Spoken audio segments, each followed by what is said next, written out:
Willkommen zu Freiburg. Peace, ich bin's Maurice. Ich bin Gianluca. Freiburg, die Hauptstadt vom gleichnamigen Kanton Freiburg, mit im 2017 gemessenen 38.000 Einwohnern im Bezirk von Saanen.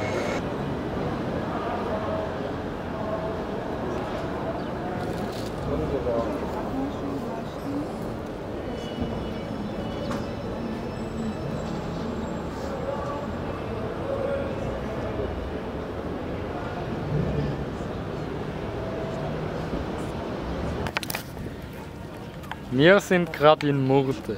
Murten, oder auch als Morat bekannt, ist eine deutsch-französisch sprechende Gemeinde in Freiburg. Mit dem 2008 gemessenen 6.000 Einwohnern im Bezirk von See.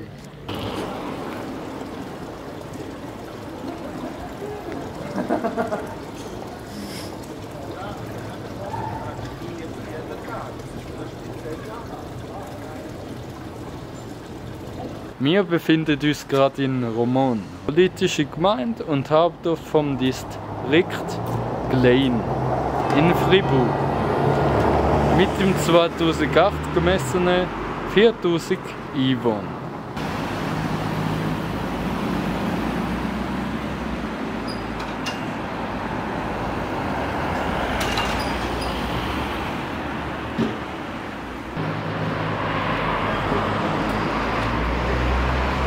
Willkommen in Bulle.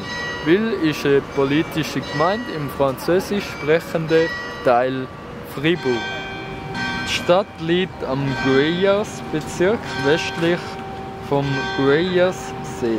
Bulle ist die zweitgrößte Stadt vom Kanton Freiburg und ein wichtiges regionales Wirtschafts- und Handelszentrum im südlichen Kantonsteil.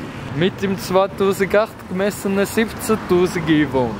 Okay, das Wär's war Freiburg. Und damit Peace out. Ich bin's, der Maurice. Ich bin Gianluca. Und bis zum nächsten Freitag. Tschüss.